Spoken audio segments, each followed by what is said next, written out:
بسم اللہ الرحمن الرحیم۔ آخرت، حدیث نبوی صلی اللہ علیہ وسلم۔ حدیث: اللہ کی قسم، آخرت کے مقابلے میں دنیا کی حقیقت صرف اتنی ہے جیسے کوئی سمندر میں انگلی ڈالے پھر دیکھے کہ وہ کتنا پانی لے کر لوٹی ہے۔ حدیث پاک ہے کہ صدقہ کر کے اپنے اور اپنے رب کے درمیان تعلق پیدا کرو، تمہیں رزق دیا جائے، تمہاری مدد بھی کی جائے گی اور تمہارے نقصان کی تلافی بھی کی جائے گی۔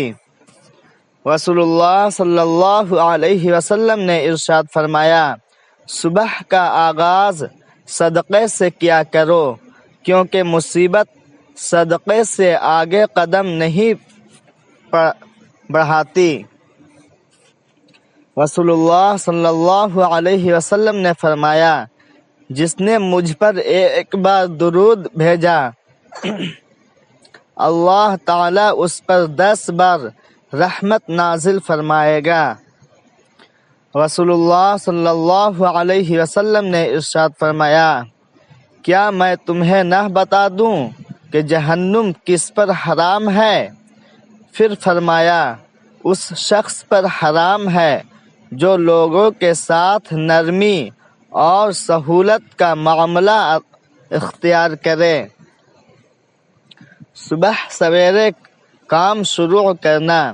نبی کریم صلی اللہ علیہ وسلم نے ارشاد فرمایا، میں نے اللہ تعالیٰ سے دعا کی کہ یا اللہ میری امت کے لیے اس کے سویرے کے کاموں میں برکت عطا فرما۔ رسول اللہ صلی اللہ علیہ وسلم نے کھڑے ہو کر پانی پینے سے منع فرمایا ہے۔ کھڑے ہو کر پانی پینا معدہ کو نقصان پہنچاتا ہے، اس لیے اس سے بچنا چاہیے۔ رسول اللہ صلی اللہ علیہ وسلم نے ارشاد فرمایا، کھانے میں عیب نہ نکالو، ناپسند ہو تو مت کھاؤ۔ فرمان رسول اللہ صلی اللہ علیہ وسلم، معاف کر دینے سے اللہ تعالی عزت میں اضافہ فرماتا ہے۔ فرمان مصطفیٰ صلی اللہ علیہ وسلم، سب سے افضل صدقہ روٹھے ہوئے لوگوں میں صلح کرا دینا ہے۔ رسول اللہ صلی اللہ علیہ وسلم سے پوچھا گیا کہ جب 2 آدمی ملتے ہیں تو پہلے کون سلام کرتا ہے؟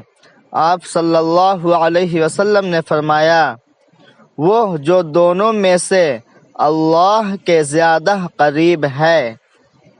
رسول اللہ صلی اللہ علیہ وسلم نے ارشاد فرمایا، اپنے لیے خیر کی دعا مانگا کرو، کیونکہ فرشتے تمہاری دعا پر آمین کہتے ہیں۔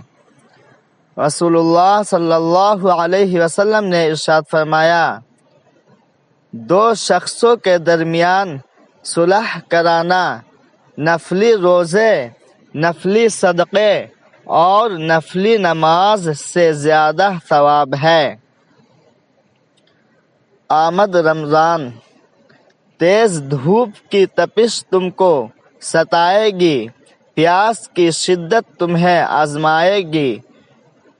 روزے دارو تم ہر حال میں صبر رکھنا، یہ آزمائش تمہیں جنت میں لے جائے گی انشاءاللہ۔ قبرستان کی خاموشی، قبروں سے عبرت لو اور انہیں دیکھا کرو، گناہ سے بچنے میں آسانی ہوگی۔ اللہ کا شکر ہے میرا دین اسلام ہے، وہ دین جو ہر برائی سے روکتا ہے، ہر اچھائی کی دعوت دیتا ہے۔ اسلام۔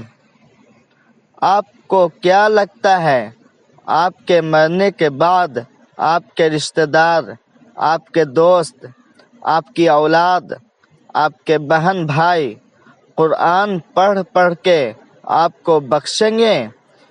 یہ افراتفری کا دور ہے، یہاں لوگ زندوں کو بھولے بیٹھے ہیں، مرنے کے بعد کون یاد رکھے گا؟ اپنی آخرت کی فکر خود کریں، اپنے لیے قرآن خود پڑھیں، یہی عقل مندی ہے، اور اپنے ہاتھ سے صدقہ خیرات کر کے رخصت ہوں۔ یہ وہ کمرہ ہے، عدالت ہے، یہاں آپ کا کوئی رتبہ کام نہیں آئے گا، یہاں آپ کا کوئی وکیل نہیں ہوگا، یہاں آپ کے ساتھ کوئی بھی نہیں جائے گا، یہاں آپ کی دولت نہیں چلے گی، یہاں سے بھاگنے کا کوئی راستہ نہیں ہوگا، یہاں آپ کا بچنا چلانا کوئی بھی نہیں سنے گا، چیخنا چلانا کوئی بھی نہیں سنے گا، یہاں آپ جھوٹ نہیں بول سکیں گے۔ اے اللہ ہمیں قبر کے عذاب سے بچا، آمین۔ سوچ سمجھ کر زندگی گزارو، کیونکہ جو آج مٹی کے اوپر کرو گے کل مٹی کے نیچے اس کا حساب بھی دینا پڑے گا۔ ایک بزرگ سے کسی نے پوچھا، انسان کا سکون کہاں چھپا ہے؟ فرمایا، غفلت ہو جائے تو سجدے میں، غلطی ہو جائے تو توبہ میں۔ حقیقت، آدمی کو جب اللہ سے لینا ہو تو لاکھوں کروڑوں کی چاہت رکھتا ہے، لیکن جب اللہ کے نام پر دینا ہو تو جیب میں سکے ڈھونڈتا ہے۔